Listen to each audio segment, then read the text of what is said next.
Hello dear learners, let's continue our discussion. As I have suggested that you please come prepared with the article entitled Conceptions of Public Management by Professor Mark H. Moore. I hope that you have enjoyed reading this article and have learnt a lot about the conception of public management. In this session, I am going to talk about some of the important insights from this particular article. The discussion shall be on differences between public administration and public management, the roles of public managers, how the roles of public managers have evolved over a period of time and what are the reasons for that, the role of policy analyst in setting goals and objectives by public manager. Let's first focus on public administration. Now, if you see and if you have read the article, traditionally, the responsibility which is fundamental to the role of public administrator was to focus on developing efficient programmatic means for accomplishing well-defined policy goals. Meaning here that these public administrators have been given the well-defined set of goals which these public administrators need to achieve by forming organized means or processes. Now, they were not involved in setting objectives, they were only given the set of objectives and purposes and they have to achieve that. Another important parameter which was attached to the role of the public administrator was accountability, meaning proper use of financial resources and power delegated to the public organizations. Now, in terms of accountability, what was the focus? The focus was on the techniques of public administration, meaning design and use of management system to exercise control. Now, what kind of management system they talked about?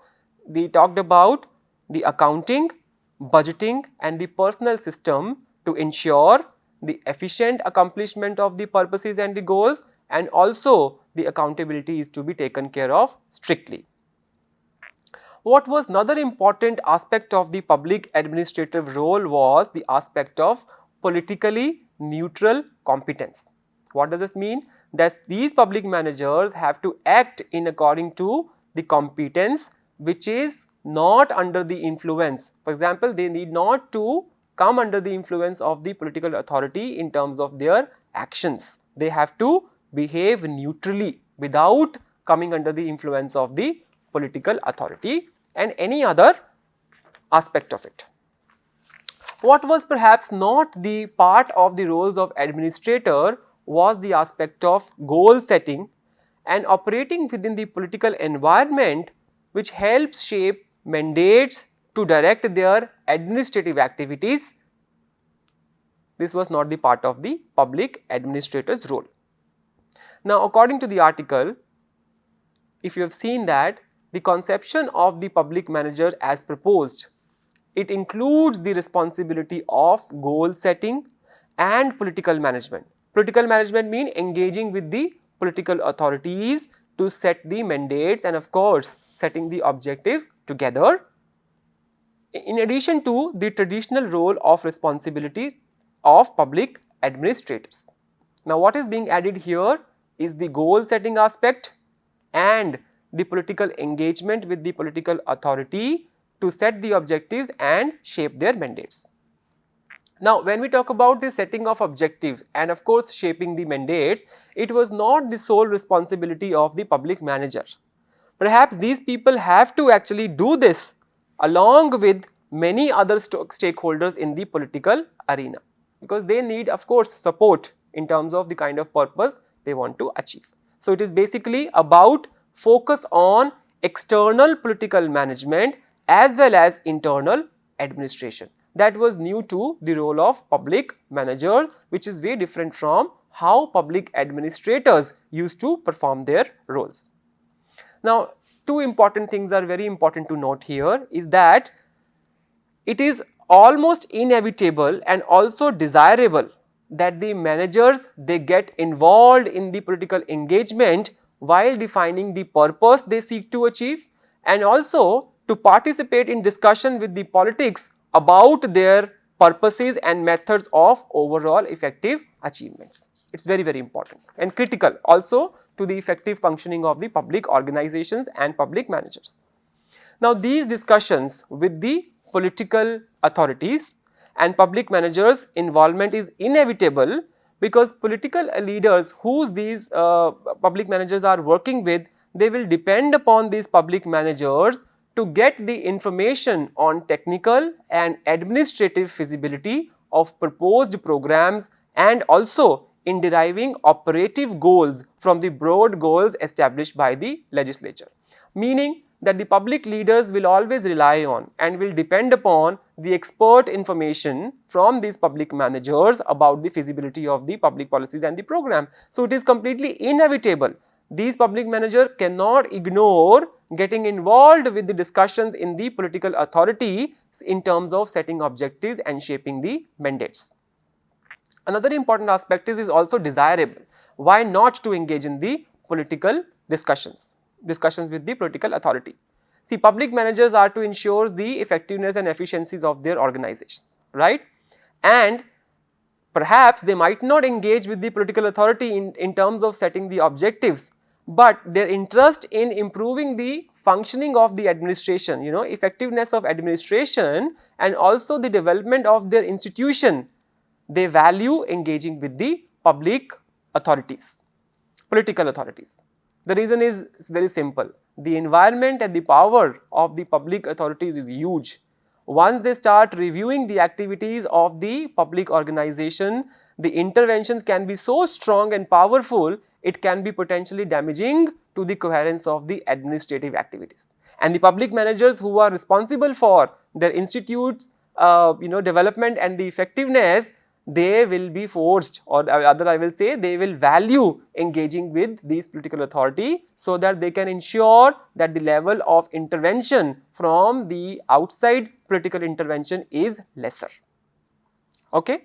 Now, these public managers, they manage in such a way outside to set out the objectives and their political environment which authorizes them, as well as inside to design administrative means. It is not only engaging with the public political authorities, it is also to getting engaged with the the interest groups outside, the press outside, because these are the one who are going to intervene and can actually directly or indirectly impact the functioning of their organization. So, it is highly desirable that these public managers get involved with these groups outside their organization, so that the disturbance is at the minimum level and efficiency and institutions can develop by the active role of these public managers in these organizations.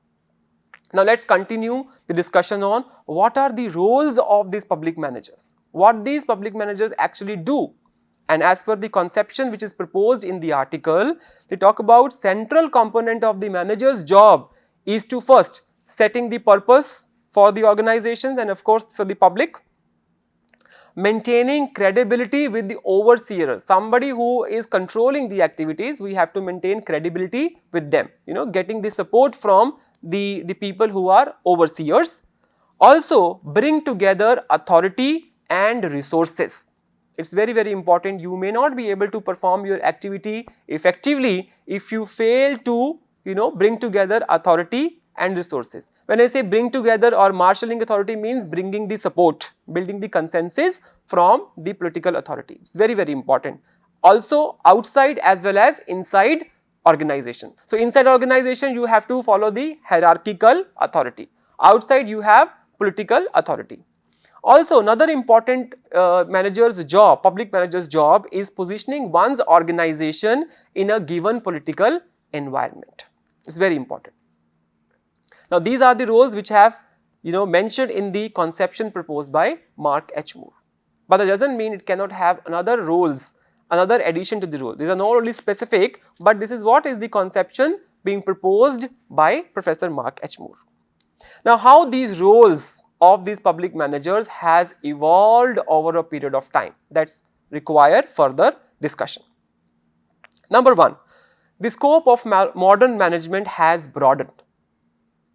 We talked about reforms, changes in the society, changes in the political, legal, social and technical environment. So, with the changes in the environment happening, the scope of the modern management has also expanded or broadened. Technology has advanced. So, the role of technology in shaping government purposes and programs has increased. Look at the, the Digital India program, everything digitized, bringing transparency in the functioning of the government and organizations. So, technology has changed the way the functioning in the government and the public organization will take place. So, it has largely impacted how the policies and programs are to be designed. So, when there is a role of technology, there is also increased role of public managers who is providing expert knowledge, and their knowledge become crucial and important in shaping the policies and desirable programs. Now, what happens because of these substantive challenges which technological changes, social changes, legal changes are putting on the organizational environment, these challenges of modern management require that the public managers be granted broader roles in comparison to what they have done in the past. So, their involvement in the setting of objectives, their involvement in setting the mandates and the purposes are much more required than in comparison to what they have done in the past. In the past, they have largely followed the objectives and goals from the broader, the goals from the outside agencies, government, and they were only supposed to implement those goals and objectives. But now with the changes in the modern management scope, and of course, the substantive challenges of the changes happening in the dynamic world outside, their involvement perhaps is required much more in comparison to the past. Second important thing is the expanding role of government's agenda. The agenda of the government is also expanding, not only in terms of maintaining the economy, but there are various other the expectations of the citizens from the government in terms of bringing the social changes in the nation. For example, how to tackle the poverty related issues, education literacy, employment, raising the standard of poor, right? Issues of equity, clean and green environment, sustainable development goals. So many aspects are coming into the agenda of the government organizations, right? Now, when government has to do so many things, the in charges, I would say the government organization, the public managers are being given the charge to implement these, to work on this. Now, because these are the broader set of goals, are very vague goals, these public organizations and public managers, they often lack the authorization, the authority, I would say, they often lack the institutional authority and of course, acceptance for their purposes from the people who are going to authorize these actions.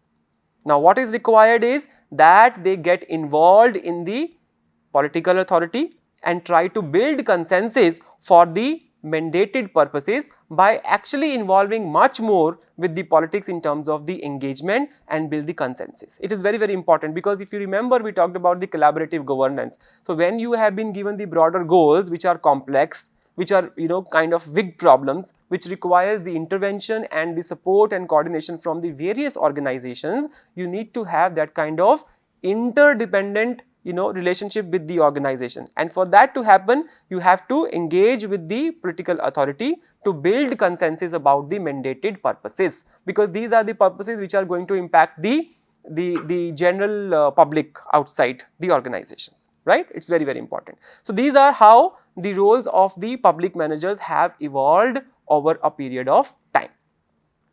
Then we talk about the role of policy analyst in setting goals and objectives by public organization. If you remember, we talk about the addition to the role of public managers is about goal setting and objectives, purposes. Now, the public managers and policy makers, they must assume the responsibility for the substantive goals they are pursuing.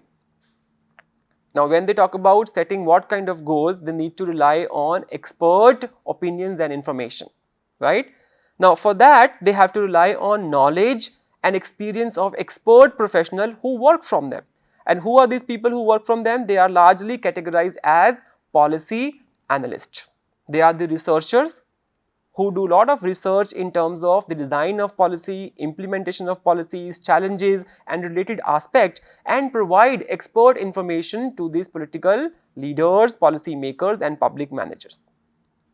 Now, these political leaders and public managers, they actually make use of the policy analysis done by these policy analysts for defending their choice for policies and programs. Now, consider the role of public managers in comparison to the role of a CEO.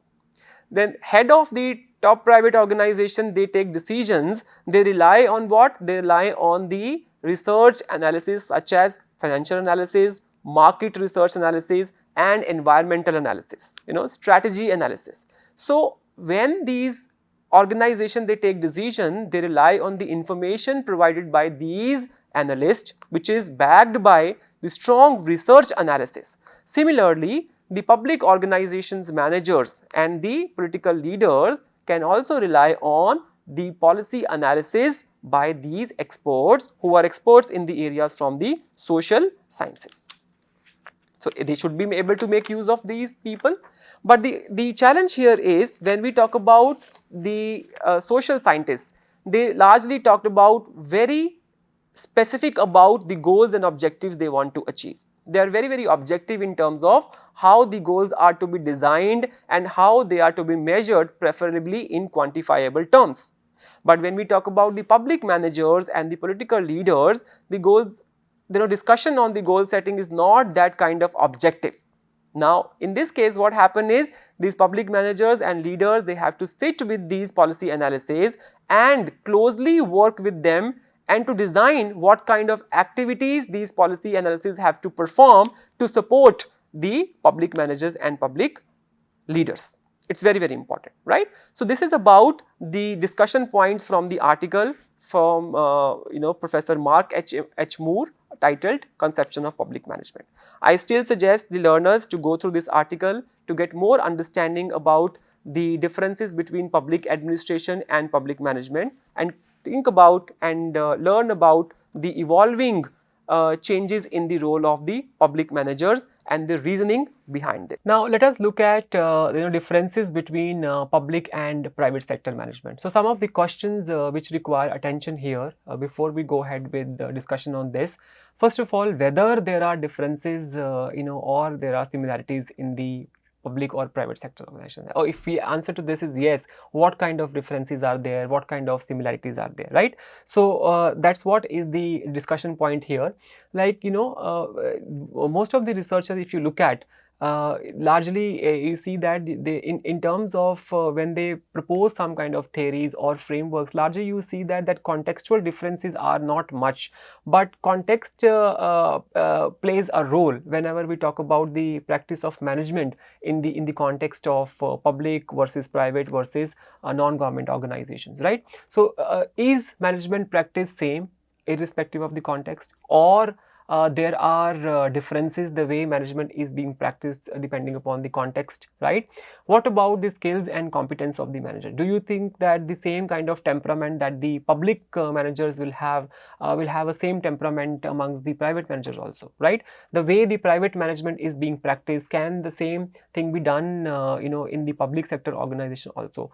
Can the models of private management be applied to the public sector management also? So, in the session also I will talk about the new public management and doctrinal component of the new public management, the idea of which was on the applicability of the private management style of the management should be applied to the public sector organization to increase the efficiency and effectiveness of public sector organization, right.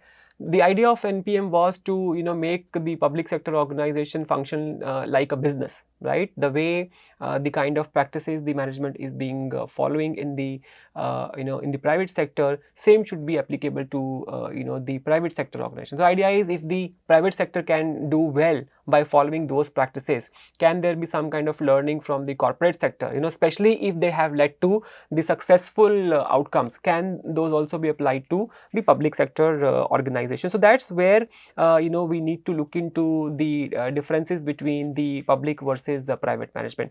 let's try to find out what kind of differences or what kind of similarities we will see, right? Management, of course, is management. I'm not going to say it is more of a generic. Management is the practice, how it is being practiced and how it is influenced with the different kind of context. That's what require discussion. Now let's look at the contributions of Bohr from the paper entitled Effective Public Management, published in Harvard Business Review. So when he talked about the differences between the general management and the public management, the focus is on these four broad categories of the aspects: goals, structure, management of people, and timeline.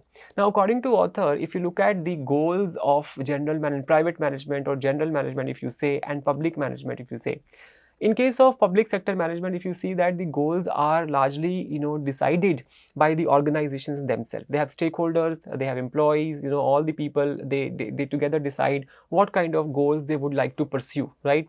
Goals of expanding into new markets or profit maximization, shareholder wealth maximization, introducing new employee and development employee training and development practices, introduction of the new reward system and things like that. So goals are largely being set by the context of the private sector within the discussion on the stakeholders. Whereas if you look at the goals of the public sector and the public management, if you look at in context of government and public sector organization, public agency largely receive the broad mandates from the legislation, right? So their goals are being largely given to them from the the larger the setting, which is they are embedded in the government, so they are going to get their goals from the other organization that they would like to continue to perform, and that's where is the difference, right? So largely the goals in the case of the private sector organization, they are actually in the hands of the stakeholders, meaning that the people of the organization, where in the case of public sector organization, they largely receive their broad mandates from the government agencies, right? In terms of structure, the general management or the private management, they have much more freedom in terms of defining their own structures depending upon what kind of goals they would want to achieve, right? If they require much more flexibility, they can go for that kind of flexibility. Now, because public management structures are large structure, and then there are accountability mechanisms, there had to be control, they are more the number of people and complexity in the system is much more. So the kind of structures will be much more different in terms of what is practiced in the private management. Largely, if you say that the structural practices are largely being decided at a central level, so the organizations then have to follow those kind of a structure, right? So more controls are there, more hierarchy, right? All these kind of the structural the components are there in case of public sector organization. Now, if you look at the management of people, right? Management of people in the public the public sector organization is different, because the HRM function, if you look at human resource management function, is largely controlled at the center. So the promotions, the selections, the incentives, everything is largely being decided centrally. So the public sector organization within will have less control on the management of people in the organization, whereas in case of general management, private management would say that the managers in the private sector organization, they decide on the career of the people in the organization. So hence it is also related to the performance related outcomes, right? Because the reward system, their performance related aspect, their careers, they are largely in the control of the private sector managers, unlike what is not happening in the public management, right? Because it is largely been in terms of policy, largely in accordance with the rules performed at the central level. Finally, in case of timeline, it has been said that general management, private management will have more time to achieve their goals, whereas in case of private sector management, where in case of the public sector management, they will have lesser time, because of see, tenure of the officials in the organization also is keeps on changing. So by the time they will have something in terms of activities in times to grow, this is time to change there, right? So they will have comparatively a lesser time for the goal achievement or the related aspect too. So these are some of the very broad the differences between general management and the public management context. I will continue to discuss about more differences or distinctive character of the public organization as we go forward with the content, right? Both sectors I have talked about that the focus of both these sectors are different. Where public organizations focus is on welfare of the community, societal interest, and to achieve these goals, distinctive kinds of skills and values are required. Now, for example, when we talk about the welfare of community, what kind of values, what kind of skills are required will be way different from to take care of the objectives of the private sector organization, which is profit maximization, right? Public officials, they are accountable to democratic public service values above any private material interest. This we have been talking now at length in this particular session, that because public organizational managers are to be held accountable by the outside agencies, general public in particular, press, media and the political authority and the interest groups, the kind of skills and values they need to perform their roles are way different from the private sector organization. What is more peculiar to the public sector organization is the principle of consistency, equity. It governs the public administration, which is usually not observed in business administration. You see that business administration, private organization, because their focus is on private maximization, so they actually work according to the principle of economics, markets, demand and supply and price, fixation. They work on that particular ground, where the customers are the king and they decide the price depending upon the demand and supply aspects.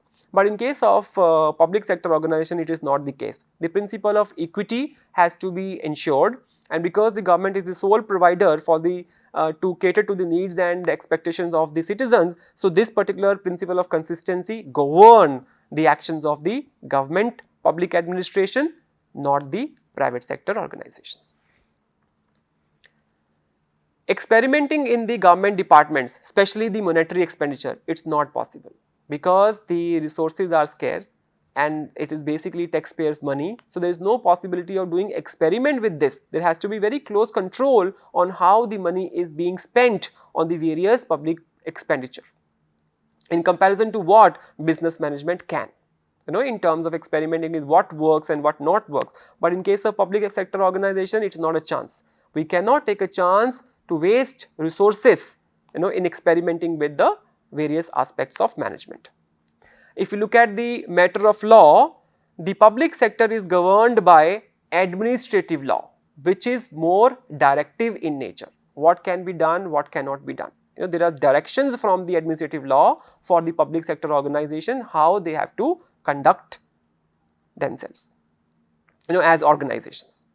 In comparison to private sector, the private sector is governed by corporate law, and the corporate law is enabling rather than directive in nature. They only provides them the enabling conditions, what is to be done, in terms of the public, in terms of the private sector business, what is to be done. So, these are enabling conditions by the corporate law. That is another classic comparison between the public and private sector organizations.